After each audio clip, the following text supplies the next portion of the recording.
তবু নিরাপদ থাকতে পারবে, জান বাঁচাইতে পারবে। আমাদের কাছে কোরআন সুন্নায় এমন সব আমল ওজিফার কথা আছে যেগুলি শয়তানের মোকাবেলা এরকম কঠিন বড় বড় অস্ত্র,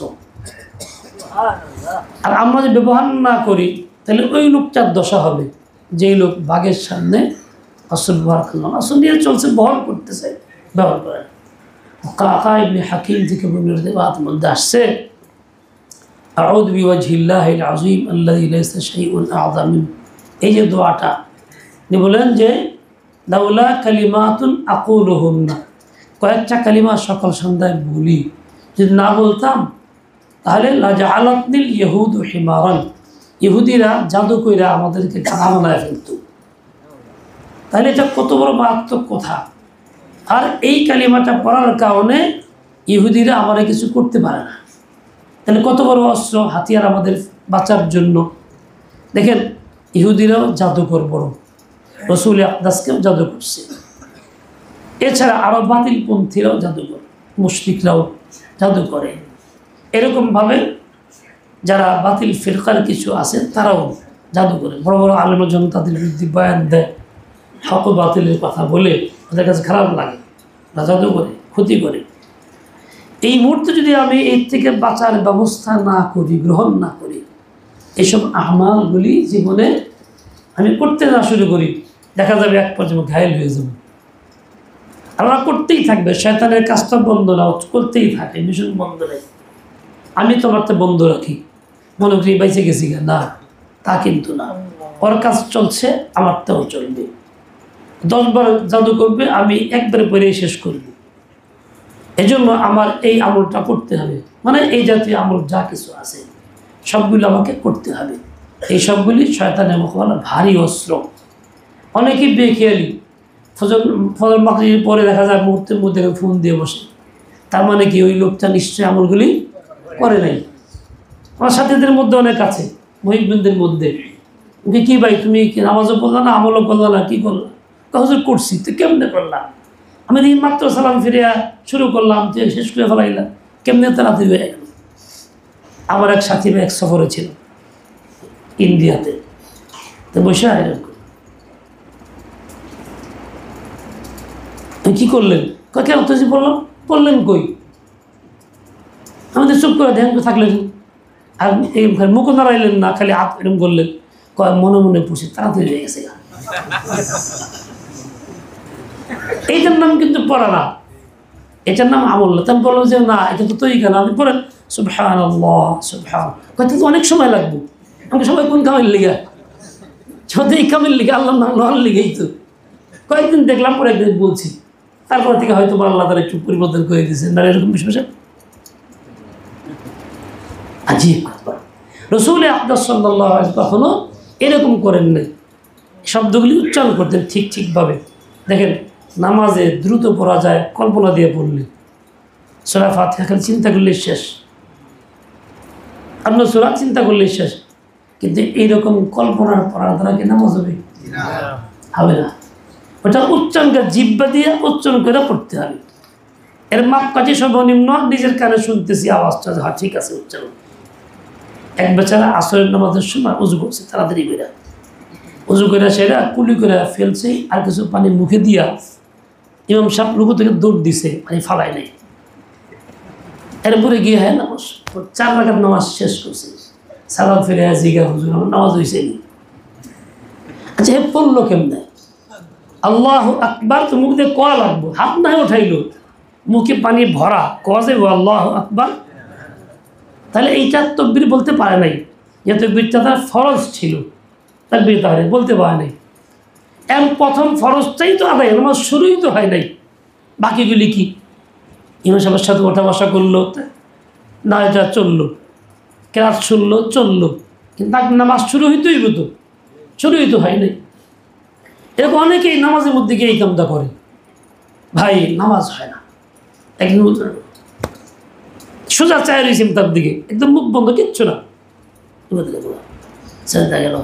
সব আফসোস না করলো, এটা এক জায়গায় জুমার দিন চলে এলাকায় একটা প্রোগ্রামে গেছি, মসজিদে গেলাম জুমার জন্য, আমাকে চিরা ফেলছে, আমাকে দিছি ইমামতি করার লেগে। আমি নামাজ পড়াইলাম, নামাজের পরেই ওখানকার যে ইমাম সাহেব আমার পিছিয়ে দাঁড়াইছে, আল্লাহর বান্দা আমি 2 রাকাত না পড়তে না পড়তে 6 রাকাত করে বাইরে গেছে। আচ্ছা আমি সবচেয়ে ছোট ছোট দিয়ে পড়ছি, কেমনে গেল গা বুঝেই আসলো না। 6 রাকাত শেষ করছে, একদম সূরা ফাতিহার সাথে ইখলাসও যদি পড়ে তো 1 মিনিটের কম আর হয় না, কিন্তু আমার 2 রাকাত পর আগে 6 রাকাত শেষ হয়ে গেল না। এটা আসলে নামাজ না। আমার আব্বাজান রহমতুল্লাহ আলাইহি বলছেন, এক লোক উকিল সাহেব ছিলেন, মারা গেছে। তো ওই লোক খুব দ্রুত নামাজ পড়তো। তা আব্বাদারে বলছেন, উকিল সাহেব এই নামাজ পড়লে তো হয় না, তাড়াতাড়ি নামাজ পড়েন। হাবেজ সাহেব আপনি তো জানেন না, নামাজ পড়তে এলে শয়তান ধোঁকা দিয়ে দেয়, ইলিয়া শয়তান আসার আগেই নামাজ শেষ করে। কেমন স্মার্ট দেখছেন নি, যে শয়তান আসার আগে নামাজ শেষ করা সম্ভব। এই লোকটার শয়তান আগে থেকে ঘাড়ে সওয়ার হয়ে আসছে, এজন্য ওই শয়তানের তাড়াহুড়াই এইটা করতেছে, তাকাজা পূরণ করতেছে। আসলে শয়তান আসার আগে নামাজ শেষ করতে পারে না, নামাজই তো হয় নাই। আমার ভাই এই জন্য খেয়াল রাখি, যেমন নামাজের জন্য উচ্চারণ করা সত্য, ওজিফা আমল জিকিরের জন্য কি উচ্চারণ করা সত্য। উচ্চারণ না হইলে অনেক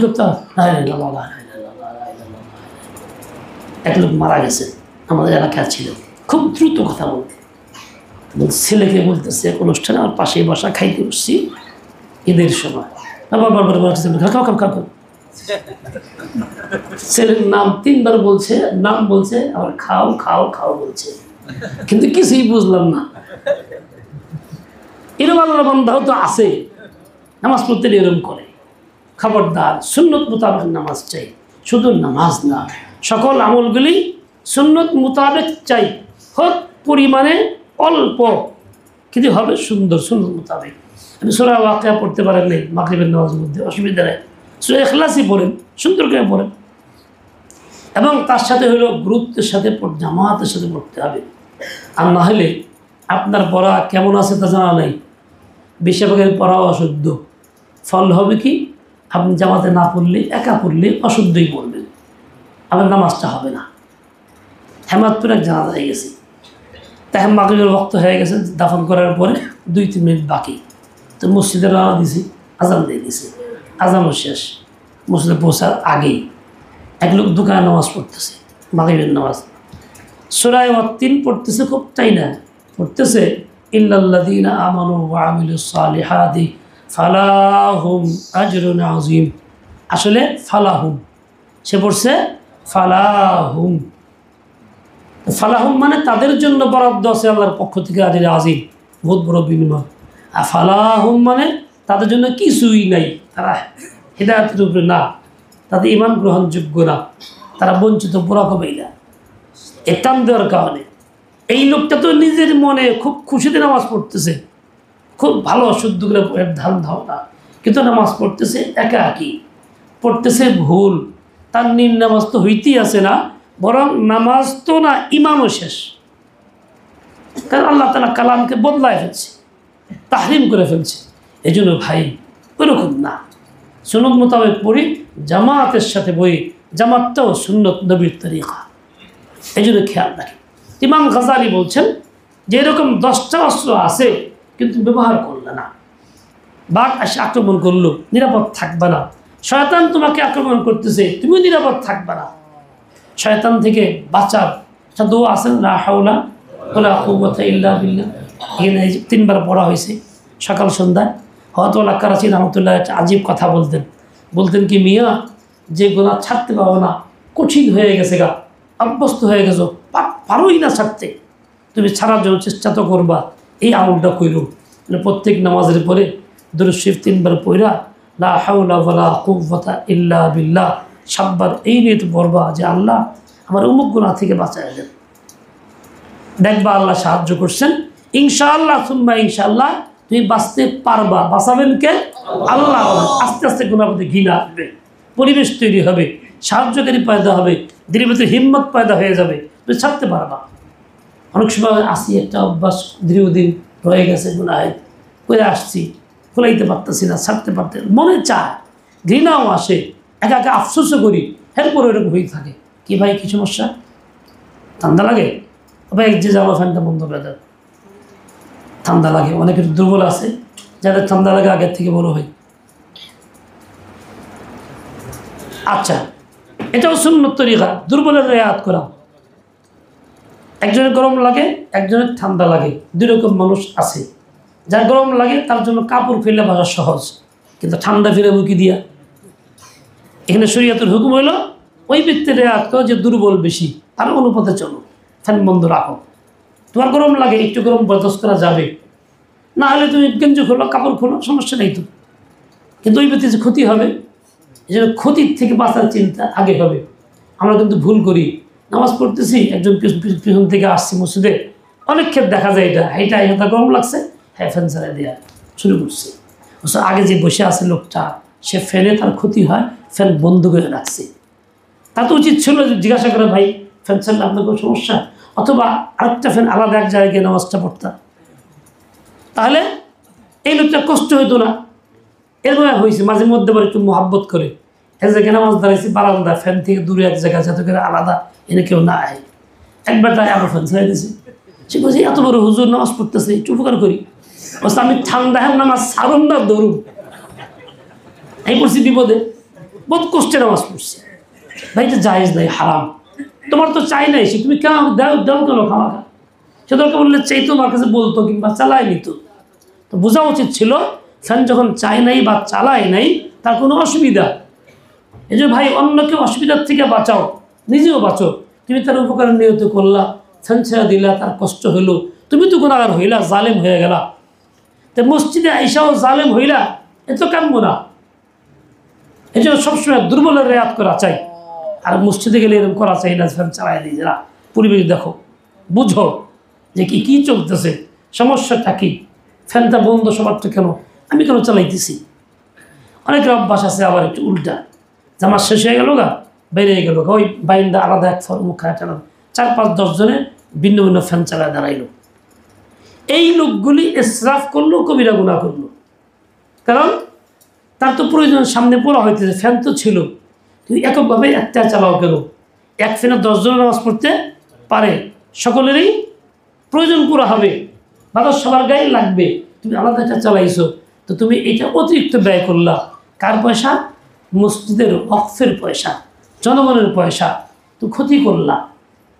এই জবাব দিতে আস তোমার, তুমি কী জবাব দিবা আল্লাহর কাছে যে আল্লাহ এই কাজটা আমি করে ফেলছি, কিন্তু পয়সা 10 জনের, কার কাছে মাপ চাইবা?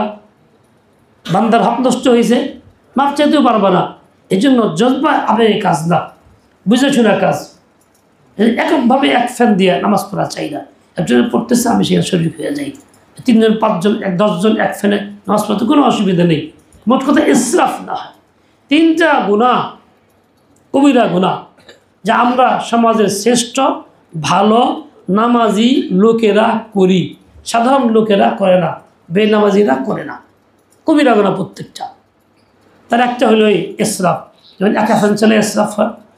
তার চেয়ে বড় ইসরাফ হলো উজুর পানির মধ্যেই। মসজিদের ট্যাপ আছে, ট্যাপ খুললে পানি অনবরত পড়তেই থাকে, এবং অনেকের অভ্যাসই এটা, অল্প চালায় উজু করে না, ফুল চালায় উজু করে। এখন সে হাত ধোয় আর মুখ ধোয়, কতটুকু পানি লাগে, বাকি পানি পড়তেই থাকে, পড়তেই থাকে, পড়তেই থাকে। ইসরাফ, কবিরা গুনাহ। বেনামাজি মসজিদে আসেও না, উজুও, ওই তো অন্য 1000 গুনাহ করলো, এই গুনাহ থেকে বাঁচে, যেহেতু এখানে সে আসে না। আর আমি 1000 গুনাহ করি না মনে হয়, কিন্তু একটা কঠিন কবিরা গুনাহ করি। অধিকাংশ মুসল্লির অবস্থাটা এরকম। এই জন্য খুব সাবধান। ট্যাপ ছাড়ি তো হালকা ছাড়ি, কিংবা এক হাত ছাড়ি এক হাত বন্ধ করি, কিংবা সবচেয়ে ভালো নিরাপদ বদনা পানি দিলে উজু করো, তাহলে তোমার ট্যাপের পানি পড়বে না। যে বদনা যতটুকু অতটুকু তোমার খরচ হবে। অনেক বড় স্টাফ থেকে বেঁচে গেলা, পানি অপচয় বিনা কারণে পড়তেছে, এর বিল যাচ্ছে আবার 10 জনের পয়সা দিয়া, ওয়াকফের পয়সা দিয়া। কত বড় ক্ষতির কাজ। নামাজে আসছ গুনাহ থেকে মুক্তির জন্য, গুনাহ করতে করতে ঢুকতেছ, এরকম না হয়ে যায়। খুব সাবধান। এই গুনার মধ্যে অনেক লোকে আমরা অভ্যস্ত, আক্রান্ত হয়ে গেছি। দ্বিতীয় একটা গুনাহ, সেটা হলো এই যে নামাজ পড়তেছে, আমি আসছি পিছনে, স্বাভাবিক কাতার হয়েছে, ছোট বাচ্চারা পিছনের কাতারে দাঁড়াইছে, আমি আসছি পিছনে, আমার কাতার দরকার, সামনে জায়গা নাই। তো অনেকের অভ্যাস হলো এটা, বাচ্চা চান্দে পিছিয়ে নিয়ে নিজে দাঁড়াইতেছে। বাচ্চা নিজের জায়গায় দাঁড়াইছে, এটা তার জন্য বরাদ্দ, দাঁড়ায় গেছে, ওয়াকফের জায়গা তার বরাদ্দ হয়ে গেছে। এখন তুমি তারা সরাই দিলে, এটা অন্যায়, কবিরা গুনাহ, তুই পিছিয়ে দাঁড়াও। বলে বাচ্চার পিছিয়ে বললাম, দোষ তোমার, পিছিয়ে আইলে না। আমার এক আত্মীয় নানা শ্বশুর একটা গল্প করছে, বুড়া মানুষ তো কুজা হয়ে হাঁটতেন, উনি গল্প করতেছে, কয় মাঝে মধ্যে দৌড় দিয়ে যায়, জামাত আগে তো যাই না, মোমেন সে বাসা আতা পাতা করে যাই।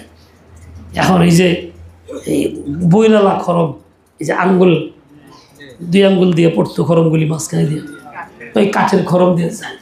যাওয়ার সময় যেন দিয়ে জামাত শুরু হইতেছে, তারা দিয়ে দৌড় দেয়, দৌড়ে সে খুইলা খবর না একদিকে জায়গা, একটা খরম ওইদিকে জায়গা, লাঠি দিয়ে আমি আর কই যাই, খরম তুই এরকম পাগলামি শুরু করছস, নামাজ তো পাইতেছি না, আর সময় পাইলি না, মনে মনে কই আগে আইলে কি তো পিছিয়ে আইলে কি, আচ্ছা আগে আইলে কি তো আগে এরপর ছিল না, নিজের মনে মনে কই, কথা তো সত্য। 10 মিনিট আগে বেরোলে তারা হরা হইতো না, খরম চলে যেত না, তাই না? ও ভাই, এরকমভাবে আমি 10 মিনিট আগে এসে দাঁড়াইতাম কাতারে, বাচ্চা তো তার জায়গায় দাঁড়াইতো, সে আমার পিছিয়ে দাঁড়াইতো, সমস্যা কি? কিন্তু আমি পিছিয়ে আসছি, দোষ তো আমার, আমাকে পিছিয়েই দাঁড়াইতে হবে। ওই বাচ্চাকে চাইলে পিছিয়ে দেওয়া যাবে না, ওইটা আমার কবিরা গুনাহ।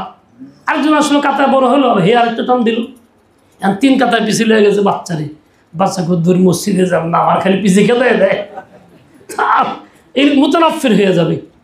আমার এই আমলটা তাকে ঘৃণা পয়দা করবে, সে মসজিদমুখী হবে না। এই জন্য না, এই গুণাতিবাদী। তৃতীয়টা হলো এই, আল্লাহ মসজিদে আসলে এই গল্প ওই গল্প মনে হয়, ওই আজকে খবরে কি আসছে, টিভিতে এটা আসছে, অমুক নেতা অমুক নেত্রী কী বললো, এটা আসছে। বহুদিন দেওয়া বিয়ে কেরম আছেন, বহুদিন পরে পাইলাম, আপনার আগে তো দেওয়া হয় নাই, জরুরি কথা আসলে কই হারাই শুরু হয়ে যায়। অর্থাৎ মসজিদে আসার পরে এই দুনিয়াবি কোনো কথাবার্তা জায়েজ নেই। কি যে বেটা নামাজ পড়ে না, হে বেটা হেন গপ্প কইরা গুনাহটা করে, তো বলছে আহেই না মসজিদে, এই 3টা গুনাহ আমরা ভালো লোকেরা করি, যারা নিজেকে ভালো মনে করি, সমাজ যাদেরকে ভালো মনে করে, তারা এই 3টা গুনাহ অভ্যস্ত হয়ে গেছি, কিন্তু আমরা খবর রাখি না, চিন্তাও করি না। এভাবে গুনাহ করতে করতে জীবন ধ্বংস করতেছি। যেটা গুনাহ মনে করি ওটা তবা তো করি, গুনাহ মনে করি তবা করুন কিনলে ফিকিরও পয়দা হয় না। এভাবে গাফলতের মধ্যেই কাটতেছে। আল্লাহ আমাদের হেদায়েত দেন, সহি বুদ্ধি দেন। আচ্ছা, আমাদের একটা আমল বাকি আছে, সূরা ওয়াকিয়া। যারা পড়তে পারি অবশ্যই পড়বো, যারা পড়তে পারি না শুনবো।